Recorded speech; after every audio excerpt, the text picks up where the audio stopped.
Inspiration, confidence, clarity, and wholehearted growth strategies. Welcome to Your Next Chapter, the podcast for women in their 40s and beyond who know that business and personal growth definitely go hand in hand. Join me as I share insights, lessons, and strategies from my own experiences and open and honest conversations with women around the world as we create businesses and lives that blend contribution, fulfillment, and financial reward. What will unfold in your next chapter? I'm your host, Angela Raspis, and I'm so delighted that you're here. Hello, and welcome back to the podcast. This is episode 108, and I'm delighted to have you here today. Now, my guest is Jodie Preiss, and Jodie says she really struggles with labels, but she does understand that they're pretty much the best way to help you get a picture of who she is. And so this 40-something, or she tells me closer to 50 than 40, if you must know, is a mum to a teenage son. She's the wife to an IT professional. She's a daughter, a sister, an aunt, a friend, and a runner. And she tells me that one takes a lot to admit, despite running a marathon back in 2015. I find that mind-blowing. Running is definitely not my forte. But Jodie's also a daily meditator, and now she is the founder of a big passion project called Collective Ripples. She's also a survivor, having faced some pretty huge challenges in the past couple of years, and that's a label that she is far more comfortable owning. Now, as you're about to discover, Jodie is also a woman of great resilience, compassion, and vision, and she has a great big heart. Now, I say that next chapters are often built on skinned knees, and Jodie is a definite example of this truth. But to be honest, the challenges she's navigated, well, they're actually more akin to lacerated knees rather than skinned knees. And yeah, we did joke about that a little bit together. But yes, she has come through to the other side of those challenges. And as you no doubt know in your own life, when we have some space between the then and the now, there are inevitable, really valuable lessons that we can process and share. We always gain new insights and perspectives when we're challenged. And from there, the inspiration for a really expansive next chapter vision can spring forth, as it has for Jodie. Now, this conversation itself sprang from a new initiative of mine for 2020, Next Chapter Stories. But to be honest, I am tired of Googling and finding all these stories about this midlife crisis epidemic that the media often directs at us. And although I do love hearing stories about young people doing awesome things and starting brilliant businesses, after all, I'm a mum of young people and I am super keen on them finding their way and being a success in the world, but I want to hear and share more stories of women like you and me, women in their 40s and beyond who are starting and growing businesses that leverage our life experience, our values, and our talents. Now, that's where I spend all of my time. I feel so lucky that I get to mentor and coach and support and be awed by women who are doing this. And so, in addition to the podcast episodes where I'm going to be spotlighting their brilliance when I do have these interviews in between my solo episodes, I'm also publishing their stories now on my website. Now, this is very new, but you can see the beginnings of this project. You just go to angelaraspis.com/stories. Now, you will see Jodie's story there, if you like to read as well as listen, but also stories from other equally inspirational women are going to be there too, doing business and life their way. So I hope you find them inspiring, and I also hope that you might consider sharing yours. You can find out how you can do that on the page. So that's angelaraspis.com/stories. And now, let's get to Jodie and her Collective Ripples. Hello and welcome back to the first Your Next Chapter podcast episode for 2020. On such a momentous occasion, it makes perfect sense that I have invited along a quite spectacular woman, a friend, a colleague, someone that I know you're going to be inspired by. And that's what these sharing stories are all about. It's to help you tap into the possibility of how you can step into your own next chapter.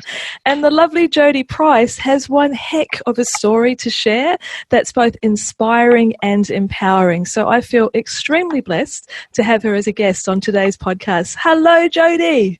Angela, hello. What an introduction. Thank you so much for that. Well, I knew we've been connected for quite some time, but when we saw each other down at the salon dinner that I had in Melbourne last year, it was like, yep, this is a story that needs to be told. This is a woman who needs to share her own story of skinned knees and how that has stepped you into your own next chapter. So thank you for accepting the invitation. Oh, you're welcome. Thank you so much for asking me. I feel very privileged. Well, one of the things that I love to find out about is the previous chapters that people have experienced before we find out what you're up to now. But there's a little couple of things that I came across when I was reading your background story. And it was whenever someone has asked me about the difference I wanted to make, for years I have joked, I want to change the world. Now that, I think, that sort of feeling is deep down inside so many of us, especially as we start to get to this stage of life. And I loved one of the questions I also asked you was, why are women in their 40s and 50s and 60s such fabulous entrepreneurs? And your answer, we've lived, we've lost, and through all of that, we're able to discern what is truly important. That just resonated down to my core. So please tell us, what has brought you to here? What happened before you were in this particular chapter, my darling? Oh my goodness, there's so much that's happened before, as you know. But really, I mean, there's been lots of things that have led up to today, but probably the biggest skinned knees and then some that I've had to deal with have really happened in the last 2 years. In fact, on just this past Saturday 2 years ago, when we found my brother who had suicided after well, actually not after anything at all that we knew of at the time. It was a really big surprise at the time. And so that happened. And then 6 weeks later, I had a breast cancer diagnosis. So my 2018 was, one heck of a skinned knee. Yeah, I think before we turned on recording, we were talking about the idea that your knees weren't skinned, they were lacerated. These were intense experiences. It's hard to know if someone listening to our conversation has had those experiences, but emotionally, what sort of roller coaster were you going through? Emotionally, I was all over the place, and to be completely honest, after my own challenge with my cancer diagnosis, everything around my brother kind of had to be packed up and put in a box because I couldn't deal with all of that. But just the 6 weeks after his suicide were horrendous, and particularly those first couple of weeks where both myself and his wife were, and her brother actually were involved in finding out a lot of really deep, dark secrets that my brother had been holding from all of us that had kind of led him to that point. And I kind of talk about it as being almost a perfect storm of really messing up his life, and that's kind of culminated in him deciding to take his life. For what reason, we will never really know, because he didn't leave a note or anything. So there was a lot to process then, not just in his death, but just in all of the things that we found out afterwards as well. Yeah, so there's, I can't even imagine what it must have been like for you, and how important it was to be able to talk about this stuff with people that were around you. I think our ability to share experiences can really, really help us move through them. But yeah, that one's just enormous. It really was, and it's there were definitely some very important people around me who were amazing in listening and in just checking in, and they really got me through so much of it. But also, none of them had ever been quite through anything like that. So that was also hard, because they could take me to a certain point with it, but they didn't really have the complete understanding of, as I think in any situation, you don't really fully know what someone's going through. But that was certainly difficult because it was kind of like, for some of my friends, every time I spoke to them, I was bringing up something completely new and quite shocking, and it kind of got a bit intense there for a while with just where the story was going. And I felt like I was on a movie set. The most unbelievable of movie sets. I really felt like that at times. And nothing can prepare us for those sort of experiences, that's for sure. And then hot on the heels, so to speak, was your own diagnosis. Mm-hmm. And I guess sometimes when things are being thrown at us, no matter what they are, when they are so challenging like this, do we ever throw our hands up and think like, why me? Why is this happening? Did those sort of questions come to you when you were experiencing these challenges? Every day. Every single day. And even before my own diagnosis, I still definitely had some of those moments, but particularly when I found a lump in my left breast, and purely by accident kind of found that. I was in the shower just kind of washing myself, and my hand sort of glanced over what felt like a tennis ball in my breast, and that then disappeared, which was really strange, surreal, and I was like, oh, did I imagine that? But then had intense pain for a few days, so I went and got it checked out. And ironically, my left side is actually not where the cancer was.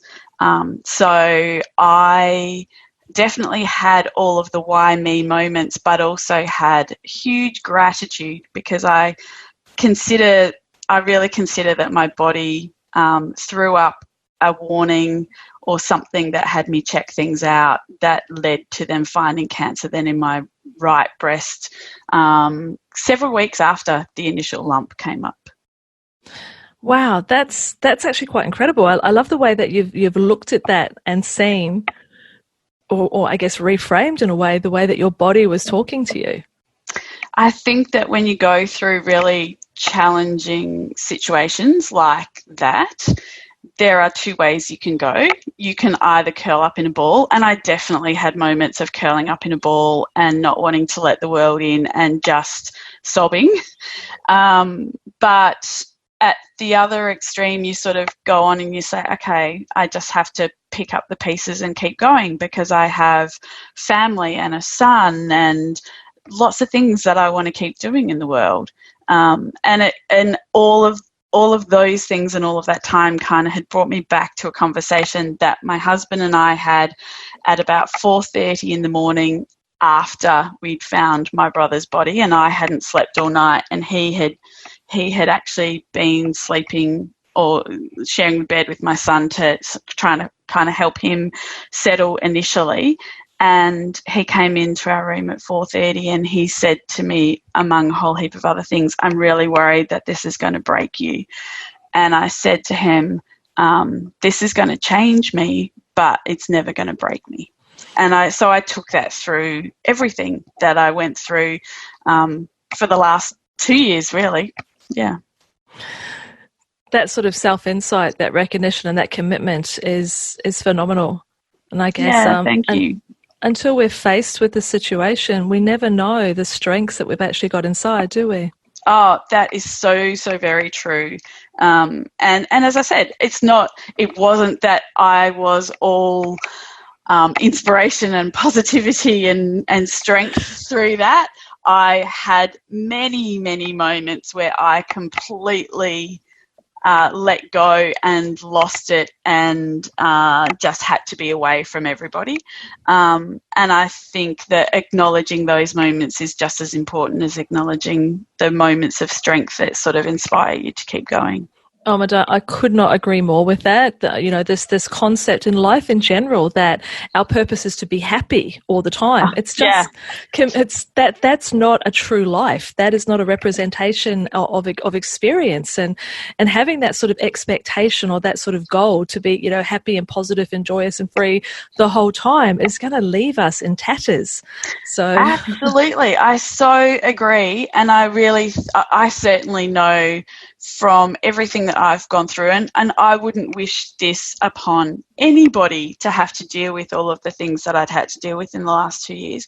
However, at the same time, I know that there's been some enormous lessons that have been really amazing to be witness to. And so I think the only way that you can actually get through some of those things is to be able to find the lessons in it and the things that we need to take moving forward to sort of, not to be happy, because it's impossible to be happy all the time, but to know that you can get through whatever comes your way. Yeah, and to give ourselves permission to access and to show that whole spectrum of emotions Absolutely. From that positivity, from the, hey, I've got this lesson, it's not going to break me, it's going to change me, to the, why the hell, this is just not okay, and to curl up in a ball and sob for a day. Yeah. And as we were talking about before we hit record, what is so important, you may be listening to this podcast and thinking, oh my goodness, I've never experienced anything like that. What I've had, really, it's nothing. But we're not to trivialize our individual experiences, because you can't compare. We need to have that empathy and that self-compassion, that whatever we've been challenged by was by its very nature challenging. We can all find the lessons, but we're not to diminish what we've experienced when we hear another person's story. Is that fair to say? Oh, that is absolutely the case. I have so much empathy for people who've gone through anything that they find challenging, because just because they feel that they couldn't have gotten through what I've gone through doesn't mean that they wouldn't have. And it doesn't mean that what they're going through at the moment is any less challenging or traumatic than what I've been through. And there's plenty of people who've been through worse and come out the other side as well. Yeah, absolutely. But allowing us this window of hearing another person's story, and what I'd like to dig into is some of those lessons and what this opens you up to can offer that opportunity for another person to reframe their experience as well and see the value in it, and how they can then go on and share and utilize that to, I think it's J.K. Rowling who had the quote, and from rock bottom was the solid foundation on which I built my future. And absolutely. That rock bottom can come out in lots of different ways. It can be suicide, it can be cancer, it can be bankruptcy, it can be divorce, it can be addiction overcome. There's just so many different things. But I love the fact that description of it's going to change me but not break me. I think that one needs to be laminated on the cover of your book, because I know there's a book coming. I know there's a book. Yeah. At one point there will be a book. I'm working on that in fits and starts at the moment, because obviously it's a challenging thing to go back to in the depth that I want to. But yeah, good point. That's definitely something I'll keep in mind for that. No, that was a biggie. So let's delve into what it was that this opened up in you, and how that led to the ripple, collective ripples, which is what you're focusing on now. Because I noticed that when your mum passed, so you've had other tragedies and challenges before now, but you mentioned that in the work that you were doing at the time, you started to recognize that you had really a difficult, probably narcissistic boss. And when your mum passed, you realized, I can't settle, I can't stay, I can't be doing this any longer. And so there was that next chapter that was opening then. And now you've had these other significant events that have taken you out of your background of travel, work and marketing work, and gone, no, this is the thing that's really talking to me. So talk to us about how those lessons opened you to this new perspective and how it formed for you. So I think there have been several kind of lessons along the way that I've taken to a certain extent and gone with a little bit and taken a few steps and then stopped again. And certainly my mum's passing was one of those, and that was actually today 11 years ago. So that was definitely something that just had me thinking far more broadly about what I really wanted to, or who I wanted to be in the world, actually. And my thinking behind that actually began probably at her memorial service, and I spoke. She had asked me before she passed away to speak at her funeral, and so I did. And it was a very, very hot day in country Victoria, a 43, 44 degrees Celsius kind of day, so pretty hideous. And we were in a church that had no air conditioning. They had some fans put up, but the church was full, and so there were close to 400 people, I think, sitting inside the church, and there were people then standing in the standing under the trees out in the heat as well.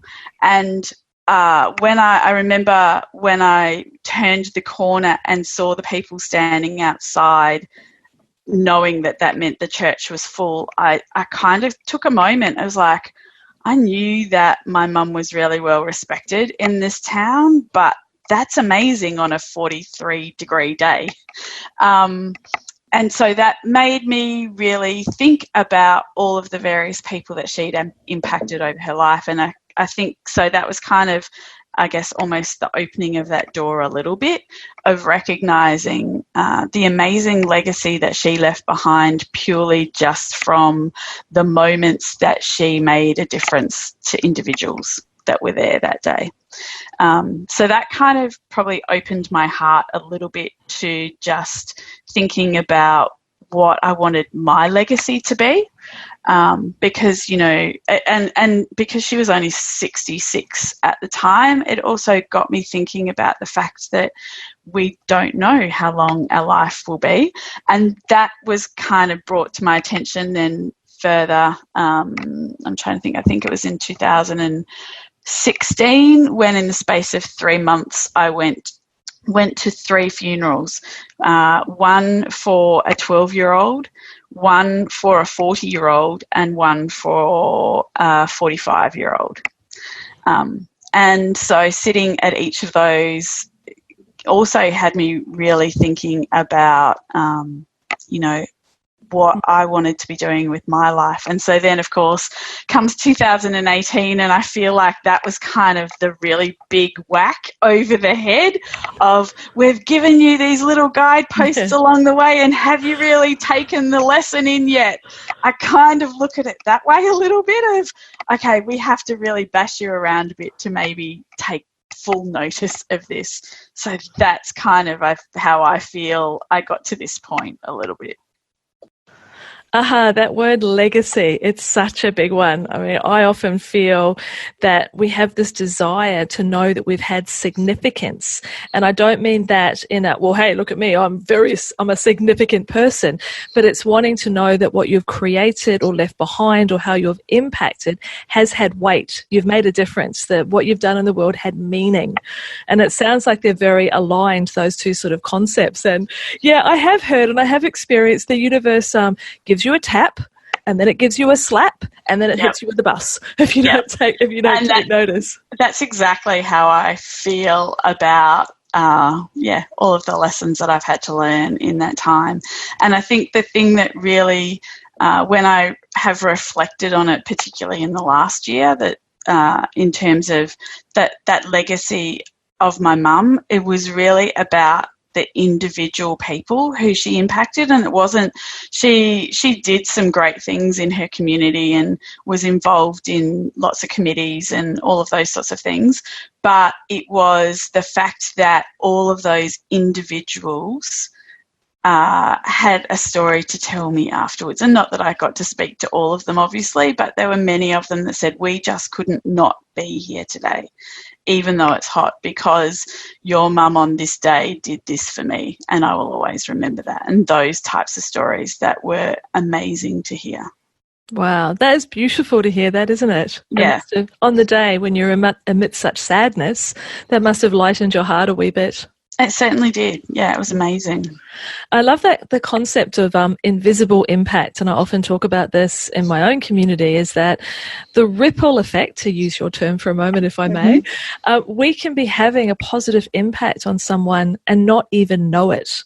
I know that with me being a business mentor, a business and life mentor, I write a lot, I podcast a lot, I do this and that, and you can't always see who is soaking up what you're sharing. And then suddenly, completely out of the blue, you'll get an email Yeah. I think one of the best examples that I've got is I spoke about 7 years ago now at a school, and I was speaking to the mums about what was possible. At that time, I didn't use the expression next chapter; that came later.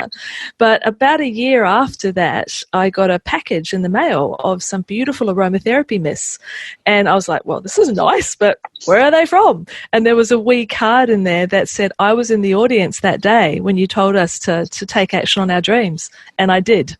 And there it was. And that just epitomizes like what to me feels incredibly fulfilling about sending that positive impact, that ripple out into the world, because you just never know where it's going to land. It's so very true. And one of the things that I have loved, and I've been sharing my little sticky notes with positive messages for a lot longer than the last couple of years, really for probably 4 years or so.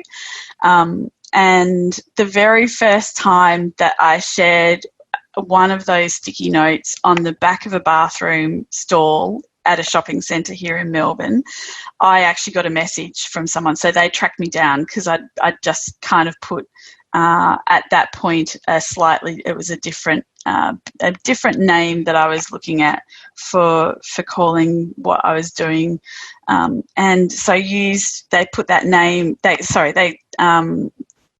completely lost my track of thought here. Sorry. They searched for me, found me, sent me a message to say, I found your message on the door today and it absolutely made my day. It was exactly what I needed to hear. And so from that moment forward, that's kind of been my whole thing of I don't need to be out there loud and proud about it, although that's something I am now starting to step into a little bit more about sharing those things. But it's those types of messages that I get from people of seeing your words made a difference to my day today. And that is brilliant. Yeah. That's what I call a fabulous file moment. Like you got to capture that one, and when you're having like doubts, you remind yourself of when that happened, and it gives you that energy to keep moving forward. So let's talk more about. Talk to me about Collective Ripples, because we've sort of been skirting around how you've come to this place and then you've realized the contribution that you want to make in the world, and that, as we're hearing, that ripple when someone reads a Post-it note in a bathroom when you're not even there and it's made their day. So talk to us about, explain to our listeners, what is it that you are creating here and the reasoning behind it. Okay. So Collective Ripples is really currently a bit of a vision, and I'm just looking at how I can do something more with it. And there's a few things that will happen in the next month or so, hopefully, with all of that. But again, it started probably 5 or so years ago, really, when I was running and training to run initially a 10K, then a 14, a half marathon, and then eventually a marathon for an organisation called Can2, raising money for cancer research. And I would always share my training challenges, because there were many training challenges along the way there, and on social media. And I had a whole heap of my friends saying, "You're so inspiring. You're so inspiring. This is fantastic. You're such an inspiration." And I had a real almost like prickle moment whenever I would read that. I was like, I'm just doing normal everyday things, or I considered them to be. But I also, when I started thinking about the fact that we all are inspiring other people around us in whatever we do, sometimes in the most mundane ways. And so that kind of started my journey following something that at that point was called Inspiring a Difference. And when my 2018 year happened, I got to the start of 2019 and kind of sat down, finally getting myself back together after 5 months of chemo and some pretty major surgery, and kind of threw everything up in the air that I had been thinking about for Inspiring a Difference to see what would land. And the sticky notes was one of the few things that landed, because not even the name landed still. I realised at that point that Inspiring a Difference inspiring a difference was my purpose, but it wasn't the name of my business. Oh, that's a great distinction. That's a great distinction to notice that. That was a lot of meditation and a lot of just walking and talking, that I had that aha moment one day. And so then I had to sit down and think, okay, so what's this going to be called? And I chatted with a friend of mine who is really, really great with branding, and he threw out a couple of things that I really liked, but that we couldn't get the URL for or the social media handle or whatever. And so Collective Ripples then was an amalgamation of a whole heap of ideas from that settled really, really nicely for me. And so the idea behind it is being able to provide people with the opportunities to do exactly what I did with those sticky notes, of giving them some sticky notes with messages on them that they can put out there for people. But also there's some bigger goals in there as well, in terms of maybe even getting to the point of putting some positive messages up on billboards, or outdoor advertising, or maybe even in print advertising, because so much, and also having had a marketing background and myself being the same, there is so much advertising out there that is telling us that we're not good enough, or that we need this, or else we don't really exist unless we have this car, or we need to be this thin to really be living a good life, and all those things. And I want to provide a more positive message in those instances for people to come across, rather than being told all the time that they're not good enough. Yeah, that this is such a piece that I completely relate to. I mean, I see my purpose is helping women claim or reconnect with their self-worth. And there is no doubt the media messages, I mean, like, hey, I need to buy stuff, I need to live, I accept that. But the constant messaging that we get is predicated on the fact that we need to think we're not okay, otherwise we won't buy stuff to fix ourselves. Absolutely. So yes, that idea of helping to change some of the voice and change some of the messages that we're seeing and experiencing, even on that micro level, as in I'm having a crap day. I've seen someone's posted a sticky note, and it suddenly has allowed me to break out of that pattern of thinking and open me to something a bit more positive. That's at the micro level. But then as your vision grows, and I'm driving down the road and I see a big billboard that reminds me that I am enough, et cetera, then I can just see how that vision can expand. I think that's fantastic. Well, when I was in New York in October, I was walking down Fifth Avenue, and there was on one of the buildings a massive, as there are in New York, massive big billboard that was a woman, a very, very thin waif-like model, sitting in a ridiculous pose, as they do, and I had to laugh because this little boy of maybe 5 or 6 turned around to his mum and said, "Mum, can you do that?" And she laughed and I laughed, and I was like, how amazing would it be one day to have a message there instead that says you are amazing or you can do anything, instead of that waif-like model that none of us really can aspire to, really. Oh, that's a great story. Out of the mouths of babes. I know. And that's the thing. And so we get all those messages, and the thing is, we don't just get the messages from other people, we get them from within our own head as well. Yeah. So in all of the post-its, all of the messages that I write on post-its, those messages are just as much for myself as they are for the people that I'm leaving them for. Yeah, that's that whole idea that we teach what we need to learn, we share what it is that we have learned, the value of our lessons and our insights, because I believe that it's like our personal development is a continuum. It's not that, it's no hierarchy, there's not people above us or below us, it's just there's people that perhaps started on this journey earlier than us, and they can turn around and help and inspire the people who started a little later. So you have this awareness, you have this recognition, and it's become part of this legacy that you're building. And there's so many people who can still be woken to this reality that we are freaking enough. Absolutely. And that we're all amazing.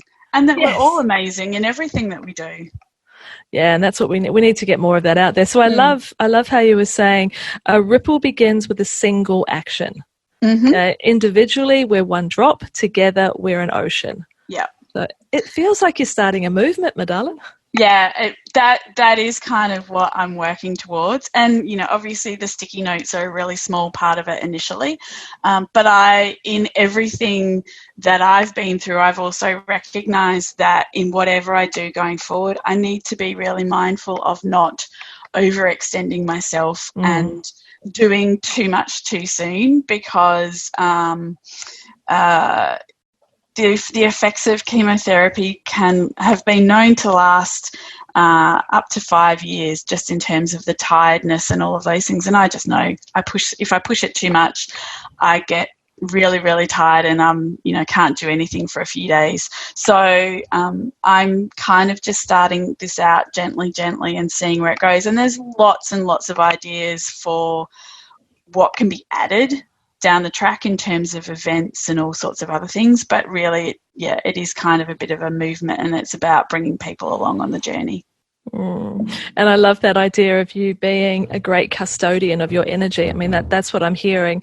And I know it's a cliche, but Rome wasn't built in a day. There is all sorts of pressure on us so often that we need to grow fast and grow big and overnight and everything. But to me, what you're building, what I'm building, what the women who's listening to us now are building is something that's sustainable, that evolves as we evolve. I don't want to create, like with my business that I've been running for quite a while, it looks very different today than when it did, 10 years ago.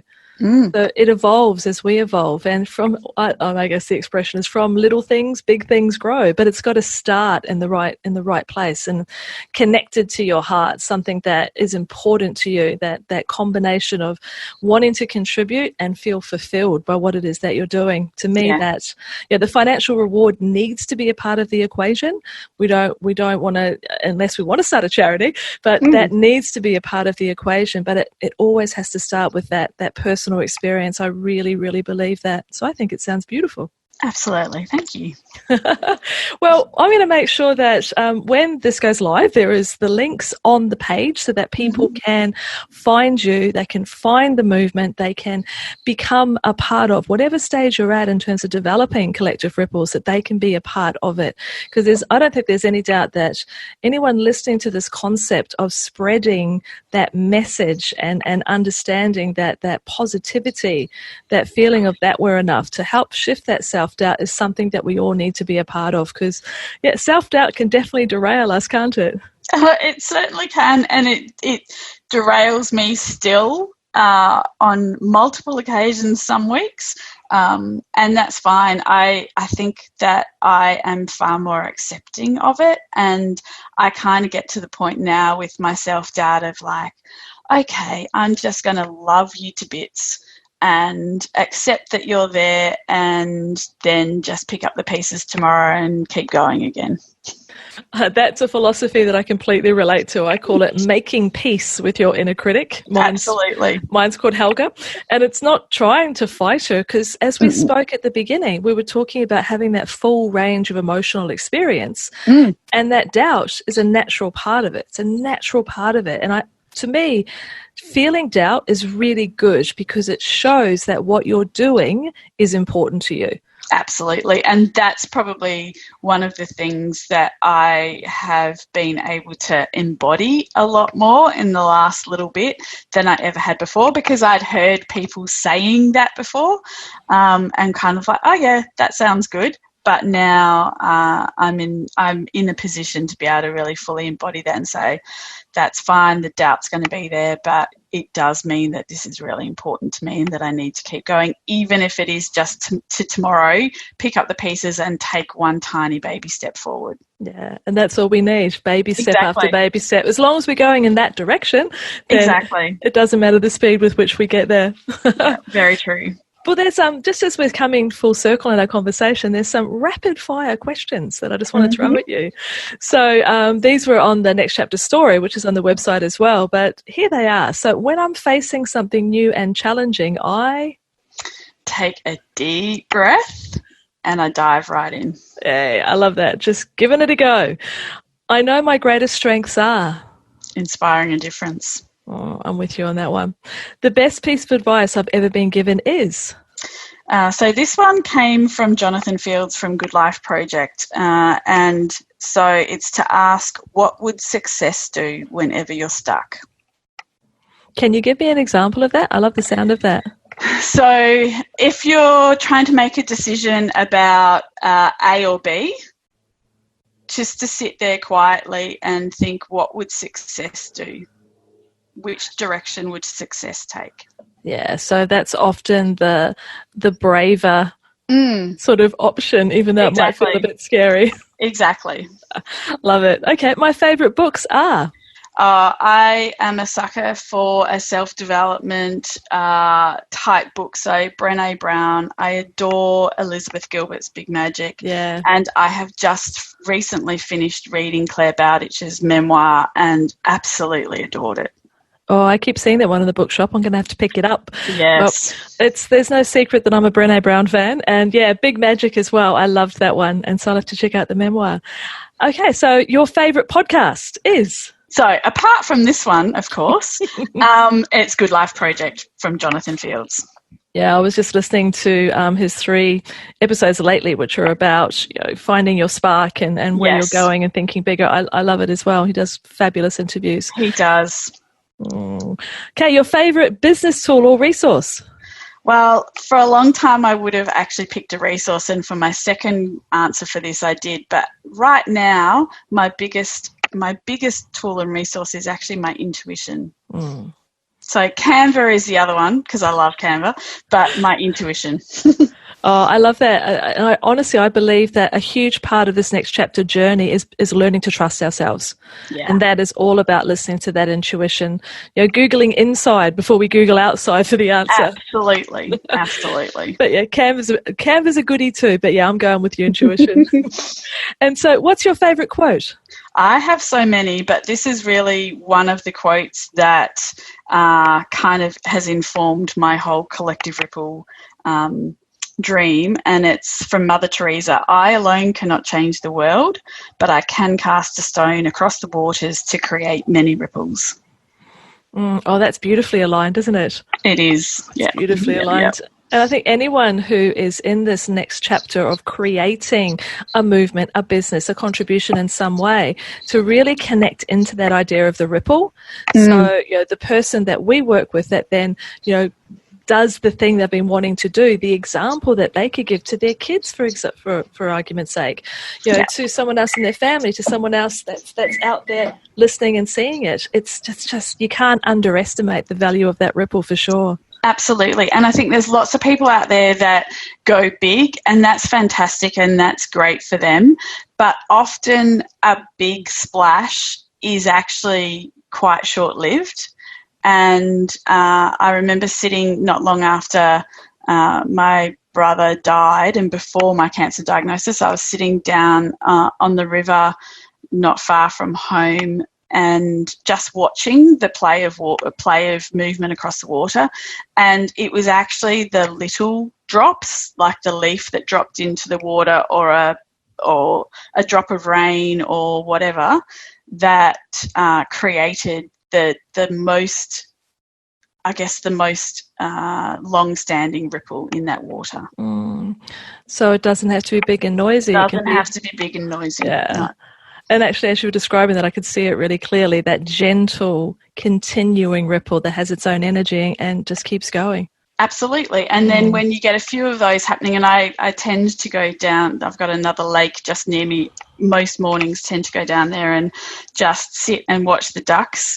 And I love the play of lots of ducks on the on the lake, and the various ripples interconnecting, and the way that movement really is amazing. Yeah, it's like nature's canvas, isn't it? It certainly is. Oh. And then finally, not many people know that I am deeply spiritual, and I don't mean that at all in a religious way, because I don't actually believe that spiritual means necessarily religion, but by that I really mean that I incorporate my heart, my soul, and my mind into all that I do and all of the decisions that I make. Beautiful. So there isn't surface level stuff going on here. I can see you utilizing the power of the pause. Yeah, I think considered decisions. Yeah. Sorry, I think there used to be a lot of surface level stuff, and no longer. No, you're here to create that legacy, my darling, without a doubt. Yeah. Well, look, thank you so much for spending the time, in this conversation today. It's been one of those beautifully connected ones where I feel really anchored, I feel really settled, I feel really peaceful. There's that excitement sitting there too, but I feel, this is a good feeling at the end of this sort of conversation. So that's always a great indicator to me that what we've been talking about is important. It needs to be heard. Thank you. And I actually feel exactly the same way. It's nice. Yay. So just in closing, I guess, Jodie, thinking of a woman that's out there right now, she's listening to us right now, and she's thinking, can I do that thing? Can I start that thing? Can I go in another direction? Can I let go of all the stuff that I've done and do this instead? Whatever her situation is, she's on that cusp of the next chapter. What would you say to her? I would say take a deep breath and dive right on in. And if you don't want to dive, then just take that first baby step. That's a beautiful return to fold for sure. Thanks again, Jodie. I can't wait till we talk again. Thanks so much, Angela. And to you, my lovely listener, I hope you heard that and really not just heard it, but felt that. That idea of taking a deep breath, of taking that first step into whatever it is that you're wanting to create in your next chapter. And also that really important message that Rome wasn't built in a day. You don't have to be on somebody else's timetable. Now, this is your life. This is your legacy. This is your contribution that you're creating. And however it looks to you, if it's connected to your heart and you find it fulfilling and you know inside that another person, even just one, needs to hear this, then you are on the right track.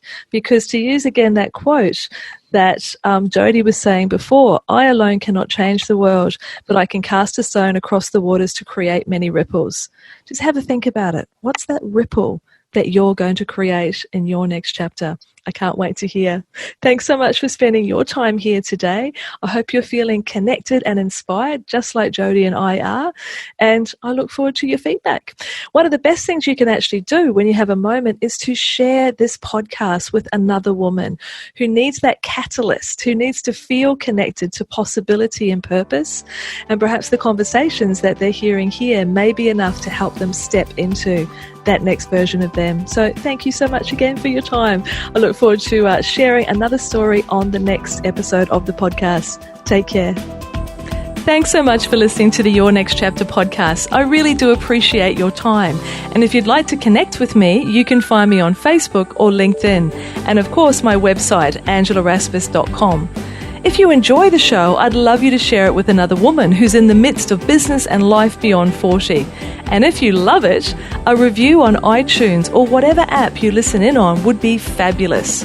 Reviews somehow impact that deeply mysterious algorithm and make it easier for the show to be found, which is always a good thing. So thanks again, and until next time, take care.